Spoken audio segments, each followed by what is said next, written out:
Texas está demandando al gobierno federal de los Estados Unidos, es decir, a la administración de Joe Biden. Todo esto luego que acusan que sistemáticamente desde el mes de septiembre el gobierno federal ha cortado alambre de púas colocada por el estado de Texas. Esto implica varias infracciones, primero sobre su soberanía y también sobre su propiedad. Y es que el alambre de púa fue colocado para evitar la inmigración ilegal, para desviar y sobre todo para disuadir a los inmigrantes de ingresar de manera ilegal. Han aparecido imágenes desoladoras de niños pequeños llorando, lastimados, incluso ensangrentados, en medio de este alambre espiral, frente a lo cual muchos se preguntan, ¿por qué sus papás les permiten entrar ahí? ¿Por qué sus papás los meten ahí? Es decir, mientras se maneja esta retórica anti-Estados Unidos, pocos están hablando sobre la responsabilidad de los padres que los meten ahí y sobre todo de los países de los cuales huyen estas personas. ¿Dónde está su responsabilidad en cuidar de sus ciudadanos y evitar que ingresen de forma ilegal a los Estados Unidos? Y años atrás, en el Pan Am Post, hicimos un reportaje a un sociólogo mexicano de apellido Baños sobre la responsabilidad, sobre todo de los países centroamericanos, del Triángulo, y sobre cómo para estos es conveniente no hacer políticas públicas a favor de sus más pobres, sino justamente primero deshacerse de ellos, porque implica recortar gastos y además beneficiarse de ellos, puesto que una vez que migran reciben remesas en dólares desde los Estados Unidos. Es decir, pidió hacer un cambio en la mentalidad, porque aparte, así como se demoniza a los Estados Unidos, se demoniza a México, que busca disuadir a los centroamericanos de ingresar ilegalmente a su país y usar a México de paso. También revelamos en el Pan Am Post que organismos como las Naciones Unidas están entregando tarjetas de débito para que los inmigrantes puedan gastar en México. Es decir, están alentando este tipo de políticas. Unos dirán, es que es un trato humanitario para que tengan dinero. Lo que no dicen es cómo y cuánto hay tráfico de seres humanos. Entrevistamos, bueno, más enfocado en México, en África, en Europa.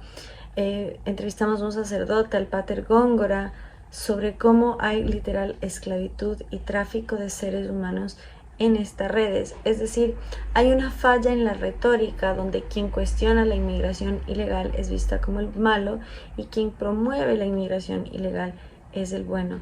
Lo que no dicen es la incidencia, por ejemplo, de abuso sexual de menores y cómo hay niñas que vagan el desierto con pastillas anticonceptivas de emergencia, dada la incidencia de abuso sexual en el camino. Tampoco relatan cómo la patrulla fronteriza ve a niños morir delante de sus ojos por la deshidratación. Tampoco se habla sobre el hecho que Obama fue justo antes de irse de la Casa Blanca quien puso fin a la amnistía a los cubanos. Hasta su gobierno, si un cubano llegaba a suelo estadounidense, se volvía residente. Ahora los cubanos entran por el Canal de Panamá, a veces sobre Nicaragua, que es su aliado, y tienen que cruzar el Río Grande como todos los inmigrantes y son humillados, vejados, desnudados, interrogados y pasan todo tipo de abusos para alcanzar su libertad tras escapar de la isla cárcel como es Cuba. Y hoy Texas es el último bastión en muchos casos precisamente porque busca disuadir esta industria.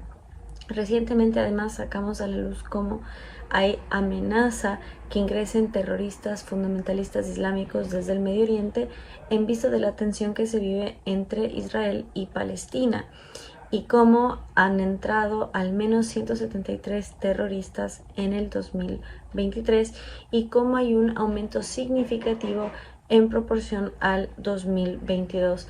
Por eso y más, el estado de Texas, de la estrella solitaria, está enfrentando a Mayorkas, quien es el secretario a cargo de la seguridad doméstica, Homeland Security por su nombre en inglés, y está cuestionando el accionar del gobierno federal. Y no es un dato menor que es el rol de la vicepresidente estar a cargo de la seguridad de la frontera sur.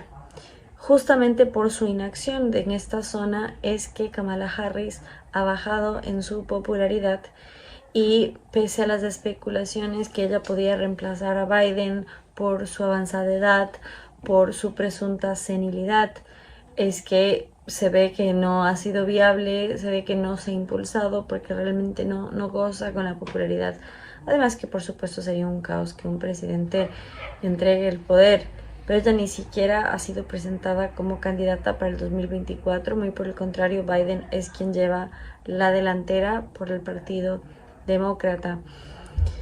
Así que el manejo de esta situación se podrá polarizar y utilizar también en la contienda del 2024. Ver una posible amenaza en la frontera sur y cómo el gobierno federal, en lugar de proteger la frontera, está vulnerando la frontera e impidiendo que los estados fronterizos la protejan.